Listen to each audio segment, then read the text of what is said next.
Good morning friends. Shreeved international school sector 25 ધોરણ 9 ગુજરાતી મીડિયમના વિદ્યાર્થી મિત્રો, સામાજિક વિજ્ઞાનમાં આપણે ચેપ્ટર 1 ની અંદર આપણે ભણી રહ્યા હતા. ગયા લેક્ચરમાં આપણે ભણ્યું હતું કે કંપનીના શાસનનો વિકાસ, જેમાં આપણે રેગ્યુલેટિંગ એક્ટ નિયામક ધારો 1773 ની વાત કરી હતી, જેની અંદર આપણને ગવર્નર જનરલ વોરન હેસ્ટિંગ મળ્યા છે, જે પ્રથમ મરાઠા વિગ્રહ કરે છે, દ્વિતીય મૈસૂર વિગ્રહ પણ કરે છે, અને મૈસૂરના વાઘ તરીકે એટલે કે ટીપુ સુલતાન સાથે પણ તે લોકો સંધિ કરે છે. આપણે આની વાત કરી હતી, પણ હવે એનાથી આગળ કે ભાઈ કોર્નવોલિસ છે, સર જોન શોર આવે છે, એના પછી આવે છે કોણ? વેલેસ્લી સાહેબ. એટલે કે વેલેસ્લી સાહેબ એમની સહાયકારી યોજનાઓ લઈને આવે છે, જેમાં આપણે વાત કરી હતી કે કંપનીનું સરકારી તાંત્રિક પામેલું સૈન્ય, જે રાજ્ય કંપનીની આ સહાયકારી યોજના સ્વીકારશે અને આપવામાં આવશે, અને એ રાજ્યએ એના બદલામાં શું આપવાનું રહેશે? તો કે એ સૈન્યનો ખર્ચ અથવા એ ખર્ચ આવે એટલો, જ્યાંથી એટલી ઇન્કમ આવતી હોય એવો પ્રદેશ. બીજું કે કંપનીના પરવાનગી વિના એ રાજ્ય બીજા રાજ્ય જોડે સંધિ પણ નહીં કરી શકે, યુદ્ધ પણ નહીં કરી શકે.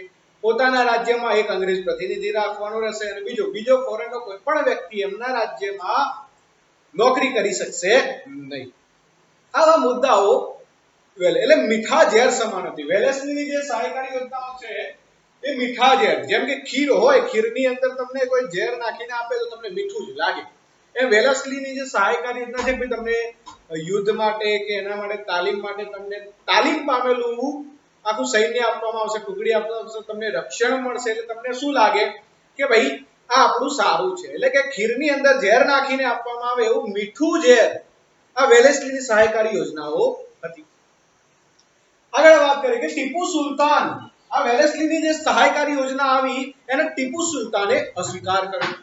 ટીપુ સુલતાને આનો અસ્વીકાર કરતા આપણા જે વેલેસ્લી સર હતા એમણે શું કર્યું? તો ફરીથી આપણે જેમ નિઝામની વાત કરીએ તો નિઝામની મદદ લીધી, અને 1799 માં, ટાઈમિંગ યાદ રાખજો સાહેબ, સમય કયો છે? 1799 માં મૈસૂર પર આક્રમણ કર્યું વેલેસ્લી સાહેબે. ટીપુ સુલતાને ના પાડી કે આપણે સહાયકારી યોજનાઓ સ્વીકારીશું નહીં. 1799 માં મૈસૂર પર આક્રમણ કર્યું, જેને આપણે કહીએ છીએ ચોથો મૈસૂર વિગ્રહ. કયો વિગ્રહ?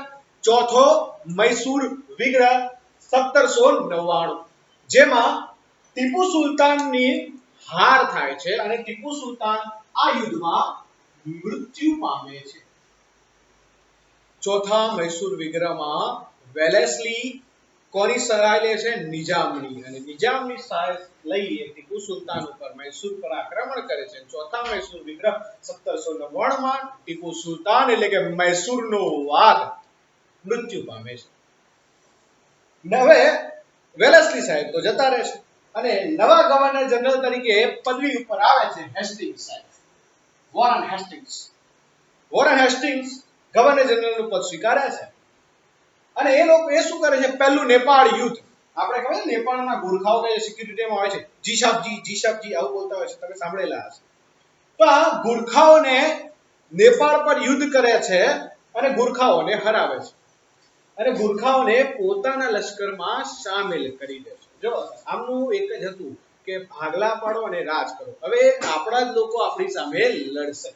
હેસ્ટિંગ્સ સાહેબે શું કર્યું? નેપાળ ઉપર યુદ્ધ કર્યું અને ગુરખાઓને પોતાના લશ્કરમાં સામેલ કરી લીધા. એના પછી પિંડારાઓ સાથે યુદ્ધ અને અંકુશ. પિંડારાઓ પર એક મૂવી આવ્યું હતું સલમાન ખાનનું વીર, એમાં પિંડારીઓની વાત થઈ હતી, તમને યાદ છે? તો આ એ જ પિંડારાઓ સાથે પણ એમને યુદ્ધ કર્યું અને એમને અંકુશમાં લાવ્યા. કોણ? હેસ્ટિંગ્સ સાહેબ. એમની ઉપર કાબુ મેળવી લીધો. હવે એ લોકો આમની સામે યુદ્ધ કરી શકશે નહીં. ત્રીજું કે એમના સમયમાં ત્રીજો મરાઠા વિગ્રહ, એમના સમયમાં ત્રીજો મરાઠા વિગ્રહ, જેની આ મરાઠા વિગ્રહમાં મરાઠાઓની હાર થાય છે. બહુ કરારી હાર થાય છે, જેમાં અંગ્રેજ ઈસ્ટ ઇન્ડિયા કંપનીની જીત થાય છે, અને કંપનીની આખા ભારતમાં સર્વોપરિતા સ્થાપિત થાય છે. કઈ રીતે? કે મુગલ સામ્રાજ્ય છે એ જ્યારે અસ્ત થયું ત્યારે ભારતમાં સૌથી સત્તાધારી પક્ષ તરીકે કયું રાજ્ય હતું? મરાઠા. કયા સત્તા હતી? મરાઠાની. મરાઠા આગળ બીજું કોઈ રાજ્ય કે બીજી કોઈ એવી સત્તા, મુગલ કે બીજી કોઈ રાજપૂત સત્તા પણ હતી નહીં. એટલે અંગ્રેજોની સામે એક જ પડકાર હતો કે ભારતને જીતવું હોય, ભારત ઉપર રાજ કરવું હોય તો એક જ સત્તાને હટાવો. કઈ મરાઠા સત્તા, જે હવે ત્રીજા મરાઠા વિગ્રહમાં મરાઠા સત્તા પણ અસ્ત પામી, એટલે આખા ભારતમાં સર્વોપરિતા ફર્સ્ટ નંબરની જો કોઈ સત્તા હોય તો હવે કોણ બની ગઈ? એ કંપની, એટલે કે ઈસ્ટ ઇન્ડિયા કંપની. અંગ્રેજો હવે આખા ભારતમાં શાસન કરવા લાગ્યા. હવે વાત એવી છે કે હેસ્ટિંગ્સ સાહેબ હવે પદ ઉપરથી હટે છે અને નવા ગવર્નર જનરલ તરીકે આવે છે વિલિયમ બેન્ટિંગ. જો અત્યાર સુધી ગવર્નર છે એ બંગાળના હતા, ગવર્નર જનરલ. પહેલો ગવર્નર કોણ? આપણે વાત કરી હતી રોબર્ટ ક્લાઇવ. પહેલા ગવર્નર જનરલ કોણ આયા? Warren Hastings. વોરન હેસ્ટિંગ્સ સાહેબ આયા. હવે આ તો વાત હતી ત્યાંની, પણ અહીંથી આપણે આગળ વાત કરીએ છીએ કે અત્યાર સુધીમાં ભારતનું કેન્દ્ર સ્થાન બંગાળ હતું. જે ઈસ્ટ ઇન્ડિયા કંપની છે એ કેન્દ્ર સ્થાન હતું એમનું બંગાળ, પણ હવે આખા ભારત ઉપર એમનું અંકુશ છે.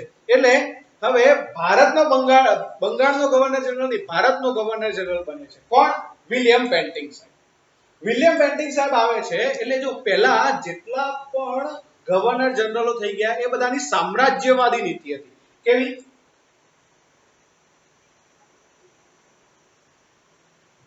બસ પોતાનું સામ્રાજ્યનો વિકાસ કરો, પોતાનો વિકાસ કરો, બીજું એમને જોવાનું ને બીજા રાજ્યોનું શું કરે છે ને ગમે તે કરો, બસ આપણા રાજ્યનો વિકાસ થવો જોઈએ. સામ્રાજ્યવાદી એમની નીતિ હતી. પણ વિલિયમ બેન્ટિંગ આયા, જેને આપણે કહીએ છીએ ઉદાર ગવર્નર જનરલ, ઉદાર નીતિના બાદશાહ વિલિયમ બેન્ટિંગ, જેને આપણે ઉદારમતવાદી કાર્યો જેમને કર્યા છે અને ઉદાર ગવર્નર જનરલ તરીકે ભારતની હિસ્ટ્રીમાં અને એમાં ઈસ્ટ ઇન્ડિયા કંપનીની હિસ્ટ્રીમાં ઉદાર ગવર્નર અને ઉદાર નીતિ તરીકે માટે કોઈ જાણીતું હોય તો હતા વિલિયમ બેન્ટિંગ સાહેબ. ડન. એમણે જે પહેલાના જે ગવર્નર જનરલો થઈ ગયા એમની જે સામ્રાજ્યવાદી નીતિના કારણે રાજ્યોમાં જે અસંતોષ ઉભો થયો હતો, જે અસંતોષથી પછી એવું થાય કે અસંતોષ થાય એટલે નાના નાના રાજ્યો એક થઈ જાય અને ઈસ્ટ ઇન્ડિયા કંપની સામે યુદ્ધ કરી શકે છે. એટલે આ અસંતોષને એમને ટાળ્યો અને જે અસંતોષથી જે રાજ્યો મિક્સ થતા હતા એમને રોક્યા અને પોતે ઉદાર નીતિ લાવ્યા. પણ આપણે કહીએ છીએ કે ભાઈ સૂરજ બહુ સમય રહેતો નથી, એ ઉગે છે તો આથમે છે. એમ અહીંયા પણ વિલિયમ બેન્ટિંગ નામનો જે સૂરજ ભારતમાં આવ્યો હતો એક કિરણ લઈ આશાની, એ હવે પૂરો થાય છે. એટલે કે ઉદારમતી હવે પૂરી થઈ જાય છે અને હવે આવશે કોણ? આધુનિક ભારતના પિતા ડેલહાઉસી સાહેબ. ડેલહાઉસી વિશે આપણે ભણીએ. ચલો હવે વાત કરીએ છીએ કે ભાઈ ભારતમાં હવે કોણ આવ્યું છે? ડેલહાઉસી સાહેબ. ડેલહાઉસી વિશે ભણીએ કે ભાઈ ખાલસા આધુનિક ભારતના પિતા તરીકે ઓળખાય છે. કેમ આધુનિક ભારતના પિતા? ભારતમાં રેલવે કોણ લાવ્યું? ડેલહાઉસી સાહેબ. ભારતમાં પોસ્ટ કોણ લાવ્યું? ડેલહાઉસી સાહેબ. ડેલહાઉસી સાહેબ છે એમને આધુનિક ભારતના પિતા કહેવાય છે. પણ એમને એક વસ્તુ છે કે ઉગ્ર સામ્રાજ્યવાદી માનસ ધરાવતા. ઉગ્ર સામ્રાજ્યવાદી માનસ, પોતાનું સામ્રાજ્ય વિકસાવો. એમણે રેલવે નાખી. આપણે એમ કહીએ કે રેલવેથી ભારતને ફાયદો થયો, પણ એમણે રેલવે શું લેવા નાખી હતી કે ભારત છે સમૃદ્ધ દેશ હતો, કાચો માલ સૌથી વધારે ભારતમાં, મરી, મસાલા, ઘડી, આ ઉદ્યોગ અને આ માલ સામાન ક્યાં હતો? ભારતમાં. જે તમારે ક્યાં પહોંચાડવાનો હતો? યુરોપ. યુરોપમાં સાહેબ ઘડીની સૌથી વધારે માંગ હતી. હવે એ પહોંચાડવા માટે સર તમે ગાડામાં જહાજ સુધી લઈ જાઓ, દરિયા સુધી, તો કેટલો ટાઈમ લાગે? એટલે એમણે રેલવે નાખી કે સૌથી વધારે કાચો સામાન તમે સૌથી વધારે શેમાં લઈ જઈ શકો છો? રેલવેમાં. એટલે રેલવે નાખી. તાર ટપાલ વ્યવસ્થા શું લેવા શરૂ કરી કે તમારો કોઈ પણ સંદેશ સ્પીડમાં ત્યાં પહોંચાડવો હોય તો તાર ટપાલથી જઈ શકે. એટલે બંને સુવિધા શરૂ કરાવનાર કોણ હતા? ડેલહાઉસી. એટલે આપણે એને આધુનિક ભારતના પિતા તો કીધા, પણ ઉગ્ર સામ્રાજ્યવાદી ખાલસા નીતિ શરૂ કરી હતી. ખાલસા ગમે તે કરો, બસ ભારતને ખાલી કરો. ભારતનો જેટલો સામાન હતો એ બધો અંગ્રેજો લઈ ગયા હતા. એ અહીંથી જો એમના 3 નિયમ યાદ રાખો: જીત, જપ્તી, ખાલસા. જીત યુદ્ધ કરો, હરાવી અને સામાન. બીજું જપ્ત કરી લો, કઈ પર કરો એને જપ્ત કરી લો. ત્રીજું ખાલસા કરો. કઈ રીતે? તો અહીંયા છે કે કઈ રીતે એને ખાલસા કર્યું. પહેલું યુદ્ધ દ્વારા, એટલે કે એને હરાવી, યુદ્ધથી રાજ્ય જીત્યું. બીજું રાજા અપુત્ર અથવા અવસાન પામતા. રાજા હોય એને જો અગર પુત્ર નથી, મતલબ કે એનો આગળ વંશજ નથી અને એ રાજા મૃત્યુ પામે છે, તો કે એનો કોઈ વારસ નથી. પહેલા શું હતું કે રાજાને કોઈ વંશજ ના હોય તો રાજા છે એના કોઈ પણ સગાવાલાના અથવા કોઈ પણ પુત્રને દત્તક લઈ અને એ યુવરાજ પદે સ્થાપી શકે છે.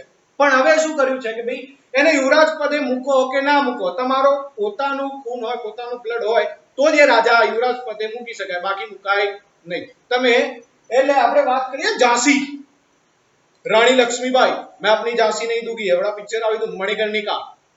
તો ઝાંસીની રાણીનો પોતાનો પુત્ર હતો નહીં, એટલે એને દત્તક પુત્ર લીધો હતો, છતાં પણ યુદ્ધ કર્યું અને એમનું રાજ્ય છીનવી લીધું. બે તમારો પુત્ર નથી, એટલે કે રાજા અપુત્ર અને અવસાન પામતા, રાજા અવસાન પામ્યો હોય અને અપુત્ર હોય તો એનું રાજ્ય પણ બ્રિટિશ સરકારના હાથમાં જતું રહેશે. પછી જો ગેરવહીવટના બહાને તમારા રાજ્યમાં વહીવટ બરાબર થતો નથી, પ્રજા તમારાથી અસંતુષ્ટ છે, આવા બહાના કાઢી અને એ રાજ્ય પોતે ઈસ્ટ ઇન્ડિયા કંપની બ્રિટિશ સરકાર પોતાના હસ્તક લઈ લે છે. જેમાંનું રાજ્ય એટલે કે અવધ.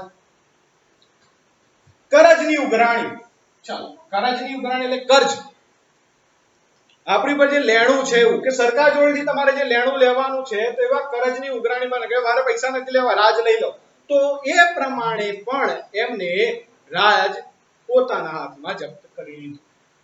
એના પછી લાસ્ટ એટલે કે નામ માત્રની સત્તાનો અંત. નામ માત્ર એટલે ફક્ત કે રાજા કે એ રાજ્ય છે એ પોતાની રીતે પગભર છે નહીં, ખાલી નામ માત્ર રાજા છે, એનો વહીવટ બીજો કોઈ કરે છે. તો એવી નામ માત્ર જે સત્તાઓ હતી એનો પણ અહીંયા આપણે શું કર્યો, અંત આણ્યો. એટલે કે જેટલા પણ ભારતના રજવાડાઓ હતા એને ધીરે ધીરે કરી અને પોતાના અંદર સમાવતા ગયા.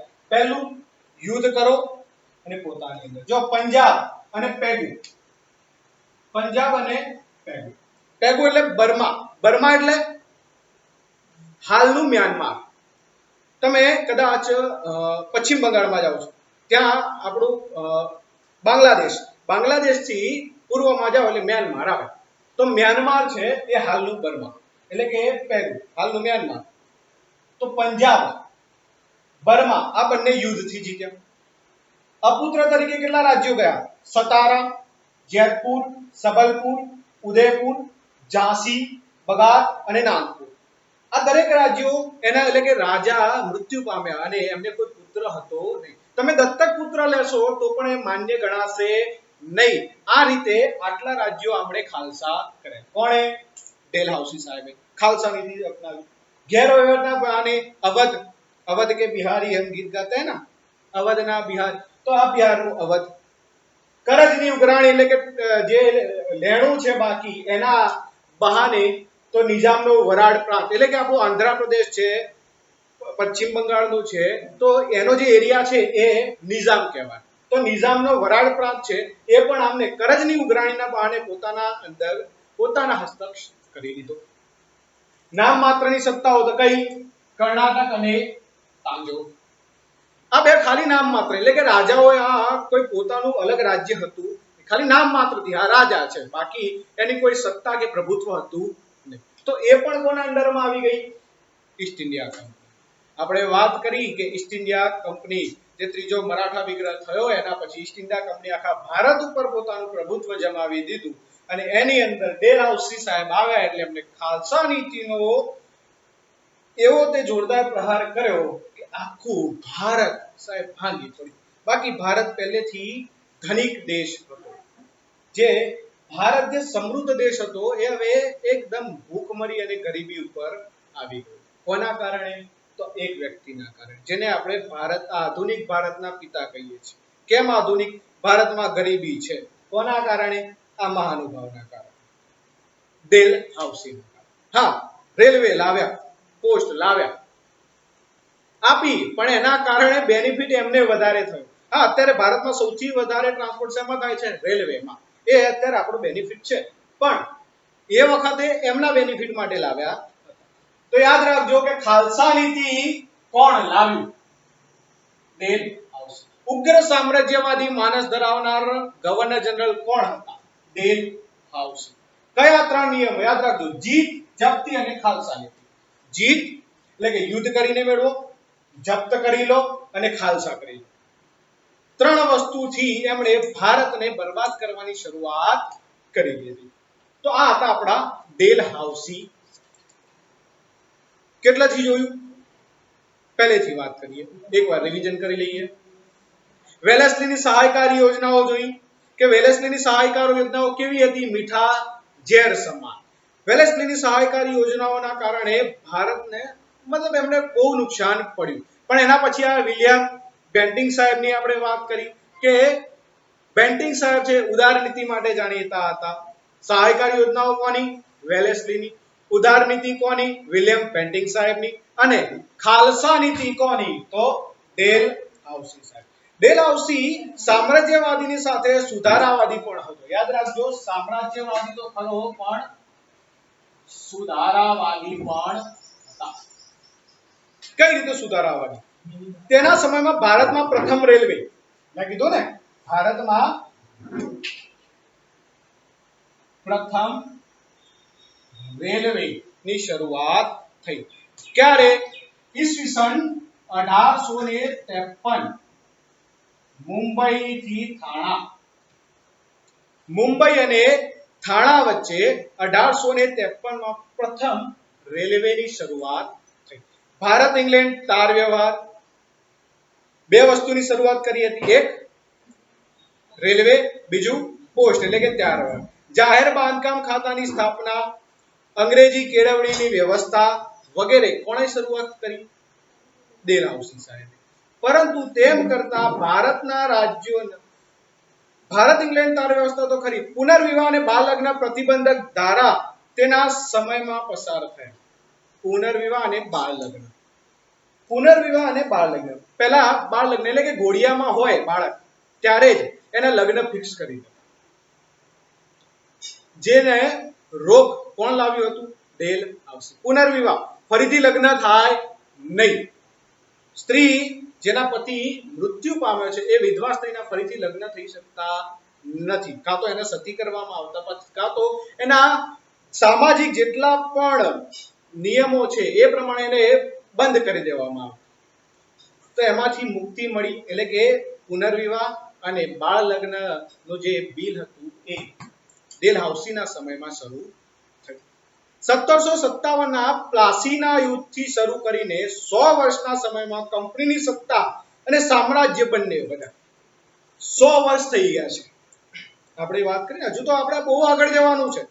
1757 જ્યારે ઈસ્ટ ઇન્ડિયા કંપની ખાલી 1600 ની વાત કરી કે 1600 માં રાણી એલિઝાબેથના સમયમાં ઈસ્ટ ઇન્ડિયા કંપનીની સ્થાપના થઈ. 1608 માં ભારતમાં આવ્યા, 1616 માં ઈસ્ટ ઇન્ડિયા કંપની પહેલી કોઠી સ્થાપી. પણ 1600 માં જે કોઠી સ્થપાઈ હતી એ 1757 સુધી વેપારમાં હતી. 1757 પછી એ હવે રાજકીય સત્તા છે. એટલે બે, વેપાર પણ ખરી અને રાજકીય સત્તા પણ ખરી. અને હવે 100 વર્ષ પૂર્ણ થઈ ગયા છે. કેટલા વર્ષ? 100 વર્ષ. 100 વર્ષમાં એને આખા ભારત ઉપર કબજો મેળવી લીધો છે.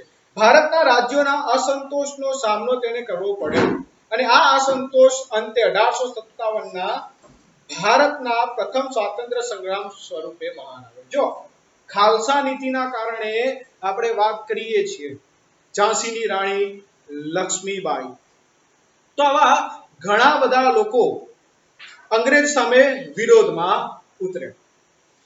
અંગ્રેજ સામે વિરોધમાં ઉતર્યા એટલે કે એમણે અંગ્રેજોનો વિરોધ કર્યો, જેના કારણે અંગ્રેજો સામે એક વિગ્રહની શરૂઆત થઈ અને લોકો અંગ્રેજોનો વિરોધ કરવા માટે એટલે એમની સામે યુદ્ધ પણ કરવા લાગ્યા. અને જ્યારે સૌથી વધારે અંગ્રેજોના આ જુલ્મની આગ ભભૂકી તેમની સામે એ હતી 1857,